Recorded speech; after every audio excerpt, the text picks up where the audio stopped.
Angela, thank you so much for being here today. Just to kind of give an introduction, we have Angela Wood is from Obsidian Moon Tattoo in New Hampshire, or you own Obsidian Moon, correct? I do, yes. And you've been tattooing for 7 years now, Yes. and you describe your style as color realism slash surrealism. She's such a cool chick and just amazingly talented, and I'm just completely blown away by everything that she does. I got to come out to the shop back in October and spent a few hours at the beautiful shop just hanging out and talking, and was like, she's awesome, and I have to get her on the podcast. So I'm really excited to hear more about your story and what drives you and what got you to this point in your career. So thank you again for being here. Welcome to the podcast. Thank you for having me. So I sent you some questions to start out just to kind of get a feel for like what we could talk about. And one of the things that you said was that you had a traditional apprenticeship, and that really interests me because I'm kind of honestly surprised to hear that. Mostly because you've been tattooing for 7 years, and I feel like a traditional apprenticeship is kind of rare now. Like there's so many there's so many people getting apprenticed in like a less than traditional way now, starting out on like directly on rotaries, and it's just like a totally different world now. So I want to hear more about your apprenticeship. What was that like? For sure. So, I when I decided that I wanted to finally start tattooing and created like this portfolio, I was basically just complaining to a friend about how I just couldn't stand my job anymore, and I knew that I didn't want to do any other job that wasn't like art related. And he was like, dude, my friend just moved to New Hampshire. Like, he might be looking for some extra help. And he's a tattoo artist, so maybe go like meet him. And I was like, okay. So I ended up meeting up with my friend at his appointment at this guy's shop. His name was Ryan. And I showed him my portfolio, and he basically told me, like, I never really wanted to ever have an apprentice. But, come start hanging out and see like where it goes. And so I did. I started going there every single day, asking like what can I do to like help out. Started to kind of work in the front desk, and this was like an hour for me, so I was really taking a chance to be able to hopefully work with him, because it seemed like in my area there were artists that would take me on as an apprentice, but they weren't like the types of artists that I wanted to be like kind of associating with, like apprentice mill type places. Mm-hmm. And just being in the industry for so long, getting tattooed, since I was like 16 years old, I definitely knew that there were certain like better ways to go about having an apprenticeship. Um, so anyways, I ended up hanging out there for a couple months, and finally he offered to take me on as an apprentice, and I did it all. I cleaned the shop every single day. Um, I did scheduling for my mentor. I cleaned everybody's tubes. I don't know what I didn't do, honestly. I did literally everything. That's awesome. Yeah, what's really funny is I said the same thing to my former apprentice. Like I never wanted an apprentice, so you must have really won him over because I know from experience, like having that mindset, like oh my god, that's too much work. I don't want to deal with that. To have hmm somebody like convince you, like it takes a lot of effort on your part, and you just driving, you said an hour to get there, and Yeah, just asking where you can help out, and like yeah, like that's the type of stuff that I look for in apprentice too. It's like you have to at least like meet me halfway and show me that you're gonna put in as much effort as I am, and like otherwise this isn't gonna work. So that's really cool. yeah. You also talked about how you had kind of a interesting origin story. So before you officially started your apprenticeship, you sort of took a like side quest before finding your path in tattooing. I So did. talk about that a little bit. Yeah, so when I graduated high school, I ended up getting a job at a tattoo shop, and I was just kind of hanging out there, hand tracing stencils, and doing cleaning tubes there too. It was always cleaning tubes.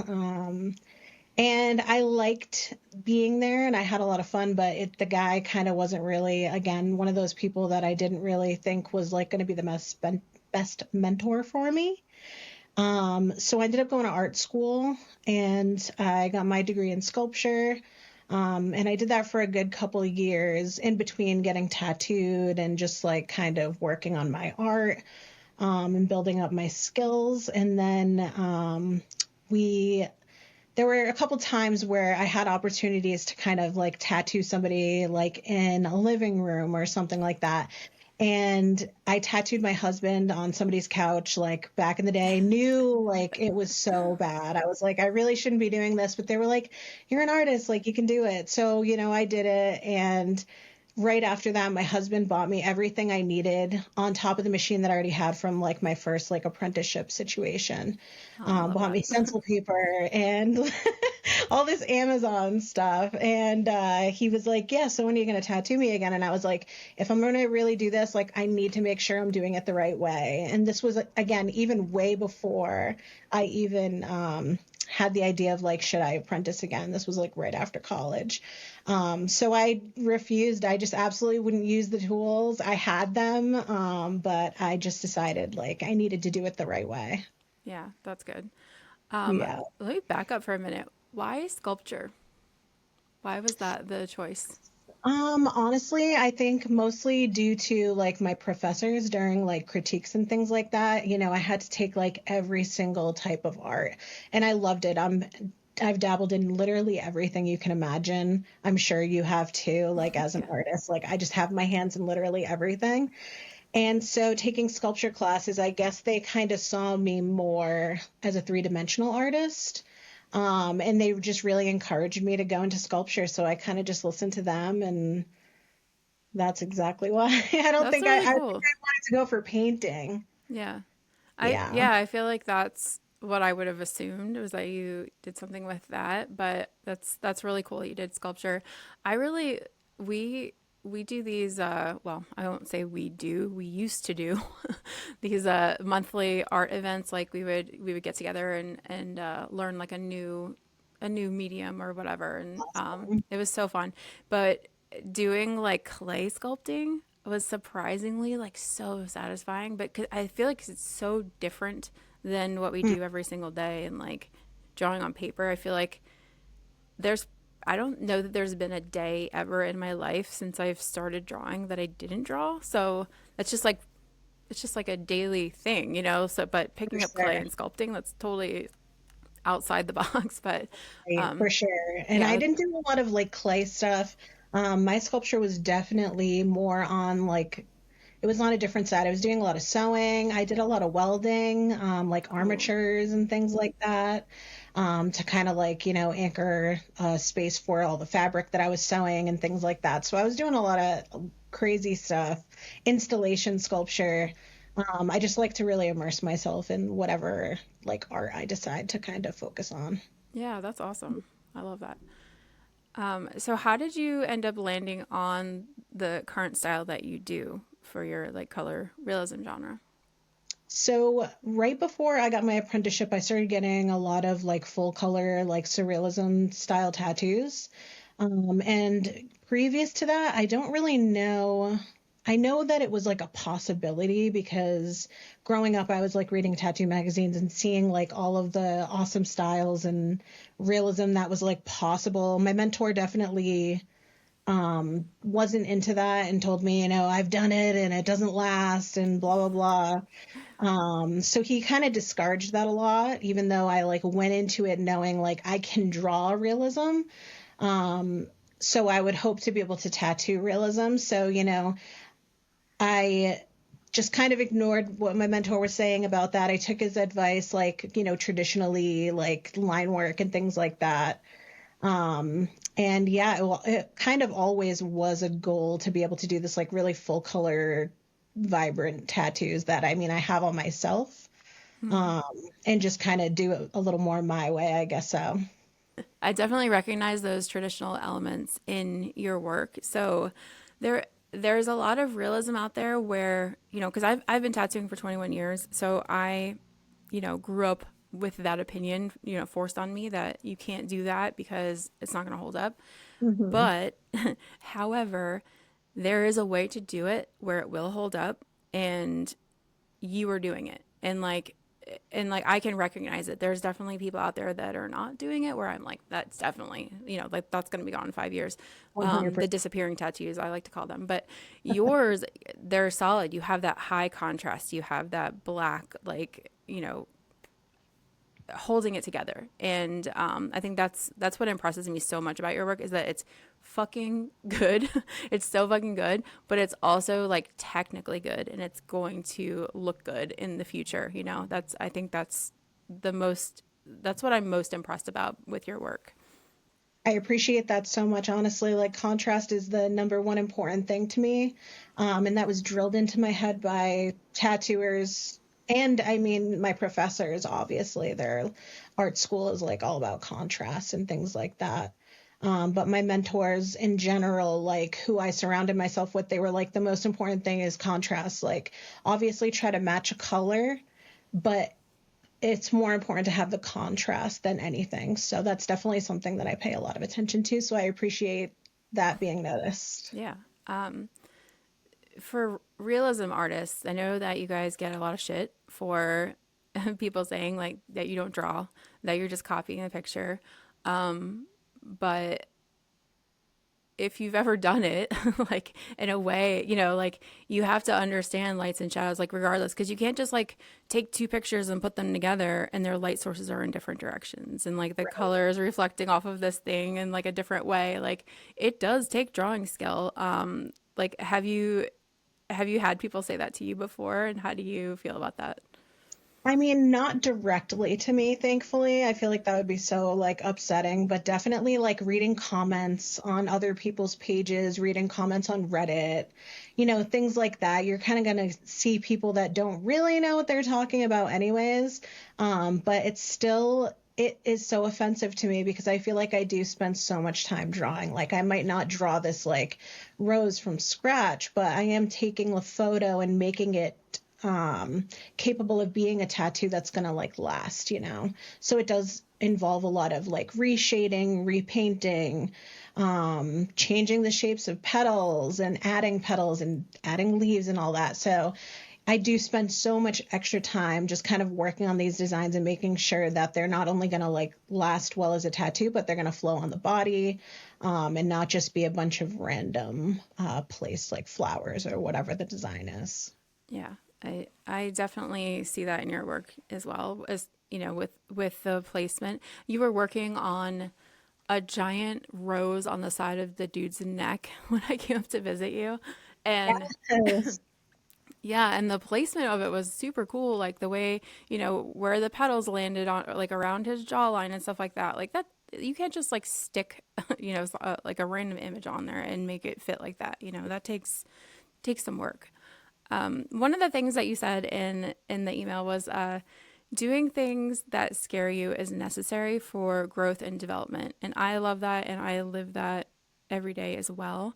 And I'm interested to know what are some of the scary things that you've done, and how has that helped your career? Probably number one being just conventions in general. My mentor, again, super old school, was not into conventions. Basically kind of discouraged me away from them, which was so unfortunate because once I got into it, I was like, wow, this is just like an incredible environment. I feel like right at home with all these people that are so like minded and things like that. Um, but yeah, What was going your to first conventions was convention? Sorry, what was your um, first my convention? sorry. My first convention was the New England Tattoo Convention at Mohegan Sun. Okay. Yes, yeah. Sorry, I So didn't mean that to was cut you off. no, it's okay. It was at a casino. And it was in 2020, which was really just like horrible timing. So things were pretty weird at that convention. It was in That March, I believe, that's something like. crazy to think about actually. That you started tattooing right before COVID. So you had only been tattooing what, like 2 years, maybe a I year, think it was about a year, yeah. right before COVID. Oh my God, that must be. What was that like? Because I've never talked to anybody about this before. What? what was it like being a new tattooer having to, I feel like it was like a master reset. Like you have to start all over. For sure. I feel like, I don't know if it was 1 or 2 years, but it was like a very small amount. But I feel like my situation was a lot different because I was already like fairly further on, I guess, than I should have been, just considering my like art background and things like that. I picked up things really quickly. And I feel like it wasn't so bad for me, except for the fact that like I couldn't tattoo. Right. So like I was just like distraught about the fact that like I couldn't tattoo and I didn't know how long that was going to be for. So that was pretty depressing. I had gone on like a little vacation, like I think it was a bachelorette, like for a week. We were in Nashville, and when I came home, my the dude that owned the shop was like, "Hey, you've been out somewhere else, like stay home for a week, see how you feel." And I was so upset, like couldn't be contained. I was like, oh my God, my appointments, like all I've been looking for is forward to is tattooing. So I took the week off, and then a week later he closed the shop. And then for 3 months, obviously, I didn't tattoo, and I just went back to what I knew. I was painting, I was doing pet portraits, I was doing anything I could to keep my hands busy while I wasn't tattooing. But Were you obviously, doing that for income? I Like was, selling yeah, them? Yeah, that's cool. yeah, because I had quit all my other jobs that I had at that point.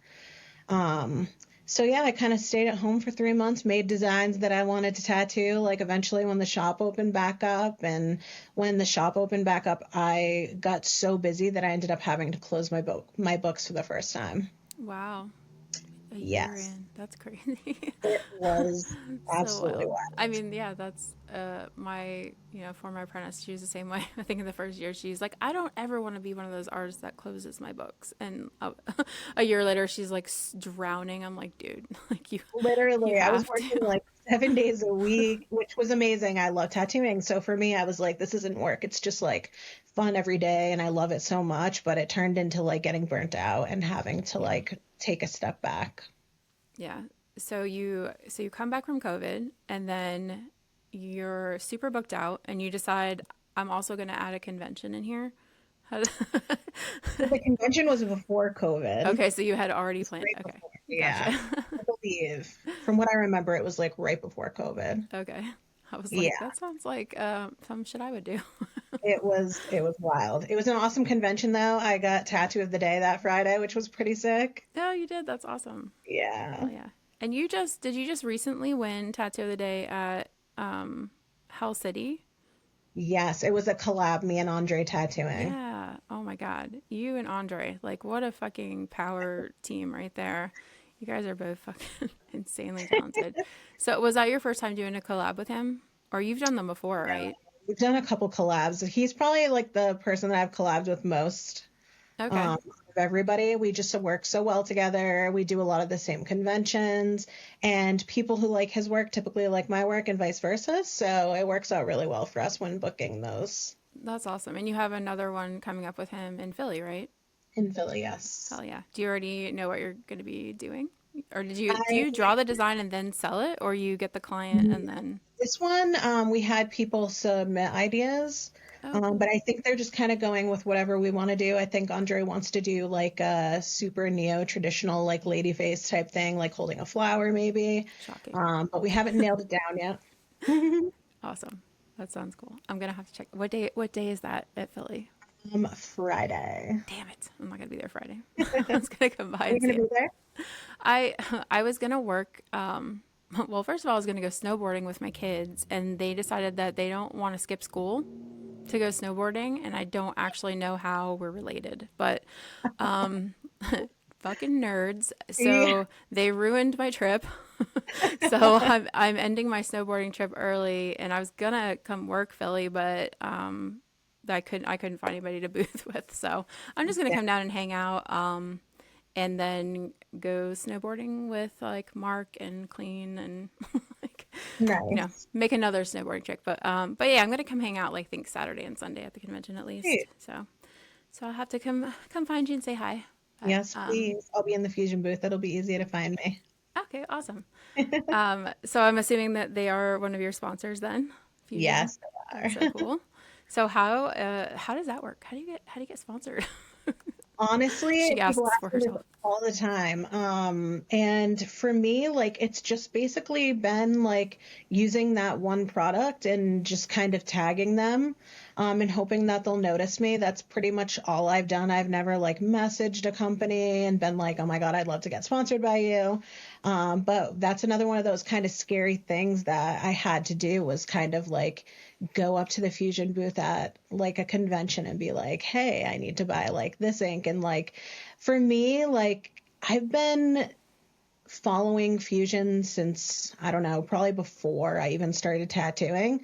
So to me, it was such like a crazy idea to even think like they might want to sponsor me. But I was like, you know what, if I'm gonna go for it, like I might as well like reach for the stars. And um I was shocked when they wanted to sponsor me, but I'm so thankful and I love them so much and they take such good care of me. So That's awesome.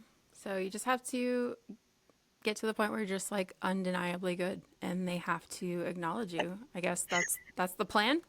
Cool. yeah, just do I'm good on it. tattoos. And don't be afraid to promote them. Like tagging them is the most important thing, I think, and them just seeing your work and being proud of like what you're putting out. Yeah. And I think genuinely liking the company. You know what I mean? Like, I, Yes. I think a lot of people are just like trying to collect sponsors, just like anyone who will sponsor them. But I know for me personally, like I wouldn't want to be sponsored by someone that I didn't like actually support their product or like I'm not gonna promote for somebody I don't like their stuff, you know. But 100%, dude. I'm not against like getting rid of a sponsorship if you are in the position where they're not giving you what you need as like their kind of client because you are like either purchasing at a discount or they're giving you stuff um at the point where they're not doing like the what you expect them of them and they're expecting things from you. It has to be like a trade-off, you know. yeah, it has to be And worth it. I've gotten rid of sponsorships because it just wasn't working out on my end, or like for me. And I'm not afraid to do something like that if it doesn't work out. And I don't feel comfortable telling people like I use X, Y, and Z. I'm not gonna be promoting that. So Yeah, yeah, that makes a lot of sense. So going to a convention and putting yourself out there and entering contests, I'm sure that was scary the first time too. That's that can all be really intimidating. Like how do you push yourself past that to actually do those things even though they're scary? I mean, you just have to kind of do it and not think about what other people are going to think of you or anything like that, because that's what's going to kind of set you behind. You got the fear of like these artists that you look up to, seeing your work and maybe thinking that it's not the best or whatever. But it could be the opposite, and they could see your work and say, whoa, who did that? You know, so it's kind of just like, I guess, putting yourself out there and just being proud of what you did, and hoping for the best outcome. One of the first like scary ones for me was like at Philly. It was a good couple of years ago at this point, and I was putting a tattoo in for tattoo of the day, and the line was huge. You know, Philly is a giant convention, and the line for tattoo of the day was extreme. And I was kind of like walking up and down and just looking at everyone's work. And I was like kind of standing near my client so I could hear like what people were like saying about it. Um, and it was crazy. There were so many people going over to my client just being like, oh my God, that's amazing. And just hearing that was like enough, you know, to push me to do this again. And then she ended up getting second place at Philly. So that was That's awesome. awesome. Are Yeah. you do you get that like that imposter syndrome feeling like what are they talking about, it's not that good, like, or are you some kind of weird special person that actually likes your work? Imposter syndrome 24/7. I just try to silence it as much as I can, and use kind of all the compliments that are kind of surrounding the tattoo after the fact just to kind of show me that like it doesn't suck. I don't suck.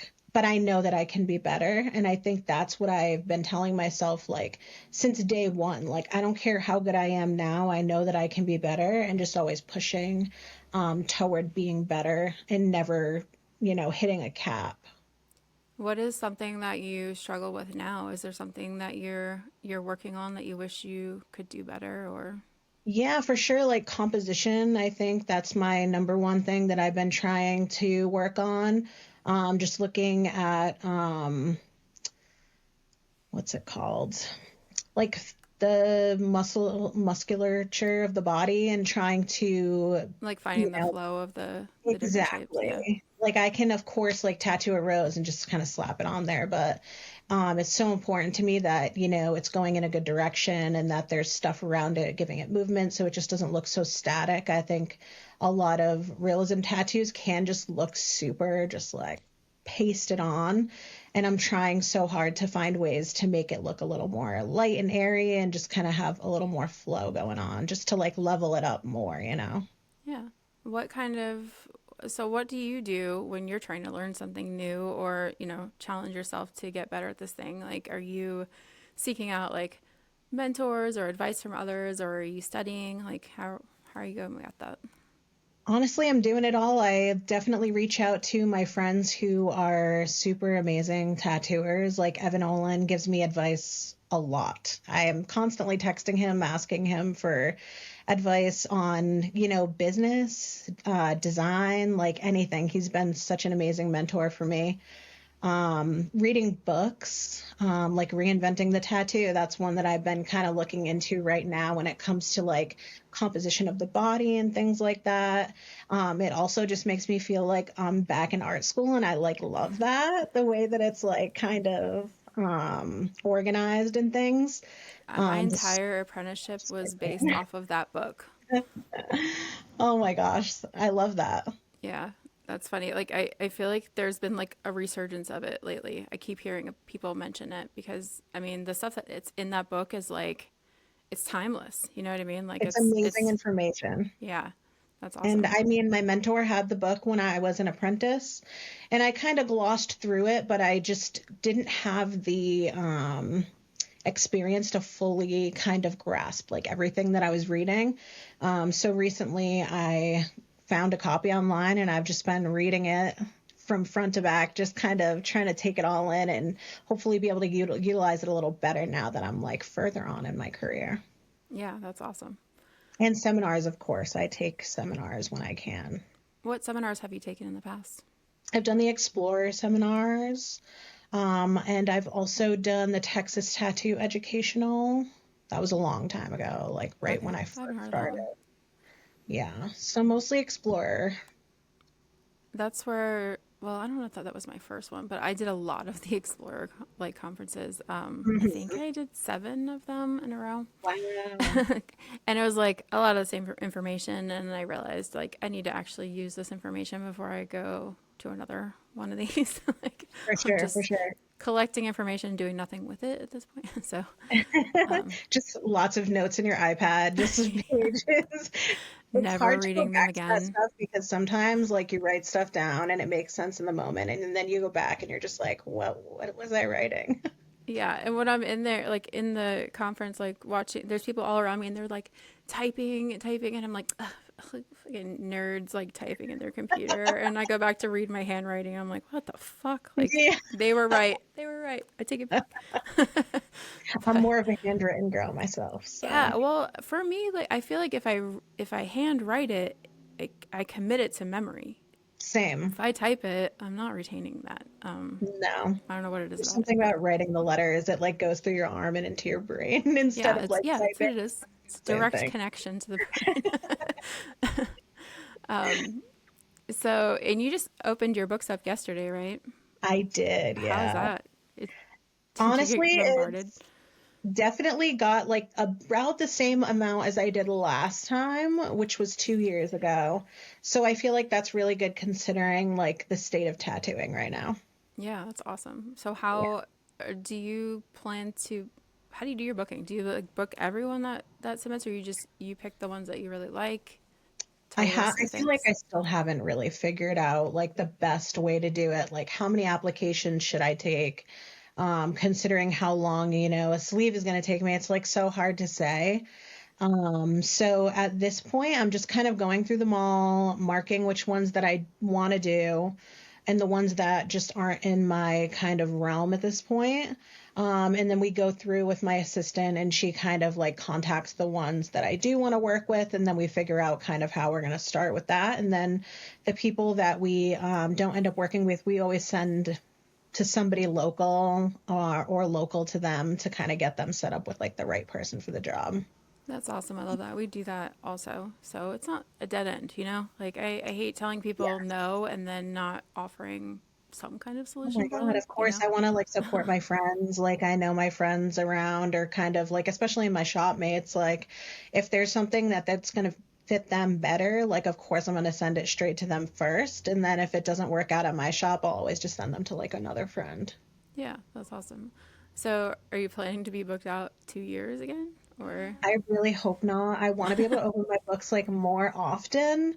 It's so tough, dude. But it gets out of control so fast, especially with all the traveling. I end up booking out like I only like to book about 3 months at a time. And then, as we work through the wait list, like if I have someone taking a break, that's kind of someone fell off so someone else can fall back on. And I kind of keep myself within that 3 month realm, just so I don't have to move people if like surprise, like Fusion wants to go to like Nashville or something, then I can kind of go without having to be like, oh no, I have to reschedule clients. I feel so bad about that. So try to prevent that as much as possible. so you just keep them, like everyone that submitted a request, you just keep their information and let them know that you're going to get them in once the 3 months gets is closer to being up. Kind of, sort of. Yeah. Basically, like I'll kind of work through like one at a time, and throw them in the books and like see how that kind of balances my schedule out. Like right now, I think we're booking into like March, like February is completely full and March is kind of like sprinkled throughout. So all those new clients that just emailed, we're going to start kind of throwing them in there and then see how it like transitions. Cause some people like to get tattooed once a month. Some people, it's one and done. Yeah. So I try to get the one and done people first and then work through the rest of the clients like as I can. But sometimes they know like it might not be for a couple months. It might be like, I don't know. It really just depends on what's going on in the schedule. Yeah. It gets crazy. Yeah, I don't like to be booked out more than 3 months either. It's too stressful. Like the my Yes. schedule is constantly changing, especially having kids. Like there's always they always want to tell you like a week in advance of some shit that's happening at the school, and like all my schedule is just so always changing. So it's too stressful for me. I don't know how people stay booked out for like 2 years. I'm like, No, it couldn't be that's me. my Couldn't worst be me. nightmare, honestly. I can't. Yeah, no, fuck that. So you do a lot of conventions. Like, how many conventions are you doing a year? It changes every year for sure. I think last year was like 9 or 10.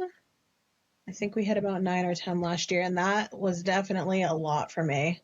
I was Yeah, traveling that's. sometimes more than once a month, Oh my gosh. and it was rough. My husband hates it.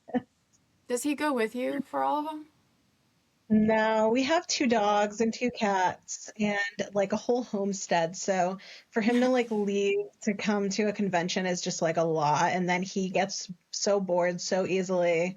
Yeah. He's used to working 24/7. He owns his own business. So he's kind of like, busy with that. People ask me all the time, like, where's your husband? And, for him, he would be tortured to be at this convention for a whole weekend while I'm like head down working the entire time. Yeah, same. My husband, I I don't know that he's ever really. I think he's been to Philly one time, and that was only just like to get tattooed because I had nothing to do, and he hung out. We went to dinner, and that was it. Like he's never coming Yeah. for a whole weekend. He'd be bored out of his Yeah. mind. But I mean, maybe for like Hell City or something. Hell City Phoenix is super fun. They have like the pools and the water slides and things like that. I think he would like that because he could get away from the convention and go do like his own thing. Plus, Arizona is so beautiful. Um, But yeah, it'd have to be like a cool destination, I think, for him to like have to find someone to do like doggy care and like all of those things, like New Yeah. Orleans or something. We've wanted to go there, so maybe we can like figure something like that out at some point. But Yeah, I 9 to 10 conventions a year. That's I'm just trying to do the math on that. That's like that's insanity. I mean, I've done that before where I've done like two conventions in 1 month and I'm like I'm gonna need a 6 month break from that before I do it yeah, again. it Um, does feel that way. yeah. So when you go, is it just like you literally get there like the day it starts and leave at the last day, or is it like a whole week thing? No, usually like my typical convention weekend's going to be like Thursday to Monday. I'll get there Thursday, like hopefully a little bit earlier in the afternoon so I can load into the convention and not have to worry about that until we open on Friday. And just get dinner and socialize and meet people. That was another scary thing, just kind of going back to that, like going to a convention alone and then going to like the pre-party to like meet people. I've met some of the coolest people by doing that, but it is absolutely terrifying. Like, I'm sociable, but like, I don't know, it's just getting, you got to break past the like, I'm scared to go out alone type of crap. Like, so, anyways, yeah. So when you started doing conventions, did you have like a convention buddy to go with, or were you like 100% alone? My first convention was with the shop that I was working at. And Okay. then after that, like I would travel with people or kind of like meet people there and get my own booth and just be there alone. Yeah, a lot of the first ones I did were just kind of like by myself, except for that first one at Mohegan Sun. That one I kind of had a lot of people there to be like, okay, we need to like be back at this time for health inspection, or we have to like, get to the doors a little early. And he kind of like guided me through that whole situation. And then, yeah, I just started doing it by myself. That's a lot. I mean, I've done a lot of conventions by myself. It's so much. Like I now will not I won't do a convention now without at least an assistant with me to talk to people because if I'm tattooing like I don't I don't want to be completely like inaccessible, but I Mhm. also can't fucking talk. Like I can't Yeah, talk to every single person because it's the booth. So it's nice to have that buffer there. But just going to a convention and not knowing anyone, and then like try like you want to meet people, you want to talk to people, but you have to physically go up to them and everybody just kind of stays in their little cliques. Like everyone yeah. has their little friend groups and they only hang out with them, which I get. Like now that I have my convention group, I kind of fucking stick to my group. And it's really difficult to like just I mean, especially if you don't drink, I don't drink. So, like going up to somebody sober and just starting a random conversation, like you're going to be my new convention friend, but Right. it's really scary. But I know in the beginning, I definitely latched on to the same people, and I remember it was at the Tried and True convention in Orlando. I can't remember what year this is, like early 2000, and the guy putting on the show, he was like, Missy, he's like, you hang out with the same fucking people every convention. You need to get out of your circle and meet people, network. And I was like, how dare you? Like, don't you tell me? And I was like, fuck, he's right. I'm hanging out with the same fucking people. Like, I need fine. I was like, I can't. I'm not good at social. Like, It's so hard and so uncomfy. Oh my gosh. I have been lucky though when it comes to people like recognizing me with like my hair's pretty like recognizable. So I feel like people often will come up to me, like even if I'm just sitting by myself at a show, they'll come up to me and then I kind of like sometimes will latch onto those people and then they'll introduce me to more people. And that's kind of how I've created this like amazing amount of people. Like I feel like I could go to any convention at this point and I would know at least somebody. And that's kind of what kept me going. You know what I mean? Like to all these like bigger shows like Hell City. I remember when I went to my first Hell City, like I went with my friend Caroline, thankfully, and she was kind of like, we were buddies. We both didn't know anybody. And then every so often, like somebody familiar that I didn't know was going to be there would come up and be like, "Oh my God, we didn't know you were here." And then it turns into like you meeting their shop and their friends. And then it just snowballs into like knowing so many people. And again, now I can go to a convention and I'm going to find somebody I know, which is awesome. Yeah. I had blue hair for 20 years. Um, Missy blue, like have to have blue hair. like, um, and it was the same thing. And the problem was I didn't know if I knew them or not. Like I didn't know if we'd met before or not, especially like in my drinking days. I'm like, hey, you. Um, now that I have blonde hair, I feel like I kind of fly under the radar a little bit more. Hmm. So people don't really, um, that's not true. People still knew him. But what's crazy is like so I've only ever really done like East Coast shows. So I grew up in Florida. I started tattooing in Florida, so I've been to a lot of those shows, and then up here in Maryland, Pennsylvania, all the East Coast stuff. And then I did a convention in Arizona. I did the Tucson convention, and I'm like, I don't fucking know anybody here. I hate this. like I'm like, it feels like scary again. Like I feel brand new again because there's at least like pretty much any convention I go to, there's at least like two, three people. Like the Yes. very bare minimum that I'm gonna know and be able to say hi to. That Tucson, I was like alone. So that's really scary. But yeah, it's even just like meeting you, which I thought that we had met before, but I guess not. Yeah.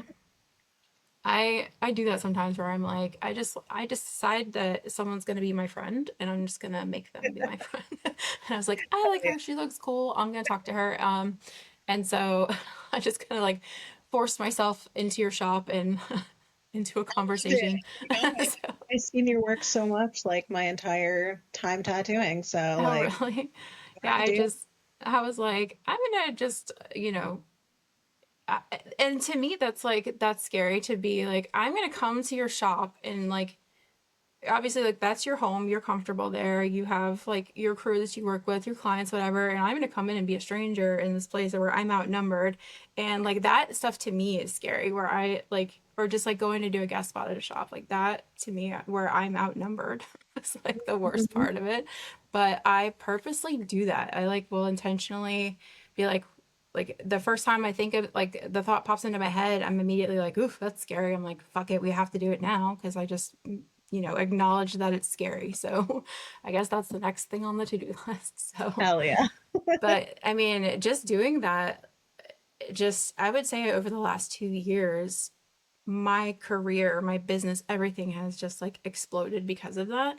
And it's just really interesting that, like, why didn't I do this sooner? You know what I mean? Like why have I always been running away from the scary thing? But I'll always kind of tell the people that also do that kind of thing that they kind of go like charging straight for the thing that's scary because they're the people that are getting noticed. They're the people that are standing out. They're winning awards. They're doing big things. Um, so I can see that from a mile away, and I tend to I try to like get in those people's circle and try to like get around them because I want to be influenced by that and I want to be encouraged in that way. So, but I yeah, love so that. thanks for hanging out and letting me hang out with you. But, I'm having um, so much fun. so I love it. you're presenting your first seminar this year. What Yes. is I am dying to know what is it about? What are you going to be teaching on? I think I'm basically just going to do something about like my whole process from design to like tattoo. I haven't fully decided yet since it's going to be in October, and I have a couple of things I want to do beforehand, like take more seminars, of course. I want to finish reading Reinventing the Tattoo, of course, and just doing more research on like kind of what people want to know. I know for me, like I've been to a lot of conventions where like the artist just kind of talks about themselves and how they got where they are, and I'm not like interested in doing that. I feel like that's kind of disappointing when you like want to know more about their work and how they get there, versus like, their life story. I want to like know details. I want to know like what you're running your machine at and like see videos of you tattooing from up close and like where you get your references. I don't know, like that kind of stuff Yeah. is more important to me than knowing like your whole backstory. I think a little bit of backstory is cool. The whole thing, it's like, damn, I feel Yeah. like How we much could have time do we learned have so here? much more. Yeah. I actually agree because, and we probably because we saw the same seminars, but yeah, there's definitely people who like they take up most of the time talking about themselves, which is cool. Like I do want to know that, but also yeah, I'd rather have more time for the information. I'm a big fan of the here's a little bit of my backstory. If you want to know more, go fucking figure it out, like Right? Or here's just talk to like me, like, give them some ask. teasers, let them do some detective work and find out the rest. Listen to a podcast. like Right? but yeah, I love that. I would definitely be interested in taking that, so let me know. Yes. Well, I will for sure. Yeah, so if you get all the info, we can also insert that in here and say like where people can get signed up for it and everything, if that works out that way. But yeah, Perfect. I'm also doing my first live seminar this year in Sit. in March in St. Louis. And I I've done webinars before, and which is also scary, but they're also not real people. Like Mhm. on the computer, they're just like little tiny pictures, and they're tiny. You know what I mean? They're like not even real life size. And I think my first webinar I had 27 people, Wow. and which I was like, who are you people? There was like some guy from Russia in there. I was like, how would you like? What are you doing here, man? But I have to do this in front of people, and I think the room is maxed out at 15. So it's not gonna be a huge group of people, but like that's enough people to make me sweat a little bit. So Yeah, we'll see how that goes. But I know the information like inside and out, and it's it's also like something that I feel like I don't know. And I think that's the sweet spot of teaching is where you know it so well that you're like, how do people not know this? Like, how this should be right. common knowledge. Like, I feel like I'm telling them stuff they already know, but they don't know it. It's just you know it so well, and you do it so much that it's second nature to you. So Exactly. so I try to focus just on like making sure that they're gonna get something out of it and not focus on myself and like how uncomfortable and awkward I feel. Yeah, So so that's my plan for that. But yeah, it's gonna be an awesome, exciting year. Yeah, I'm stoked to see you at the convention in Philly next yes, weekend and hopefully at your seminar, whenever that is. So, yes. is there anything else that you wanted to talk about? Anything exciting coming up that, Just a lot of conventions. Going to have a little magazine feature, which is exciting. oh, that's cool. I don't know when it's supposed to come out, but it's like a Fusion Ink ad that has my work in it, which is so cool. Nice. Oh, yeah. Um, the seminar, of course, lots of travel, lots of conventions, hopefully more collabs, and just making sick tattoos. Hell yeah. That's what it's Yes. about. Well, thank you again for doing this. I so appreciate it. It's been so fun talking to you. Tell everyone how to find you and where to follow you at. You can find me on Instagram at Sweet and Offbeat, and my shop website's obsidianmoontattoo.com. Awesome. Thank you again. Thank you.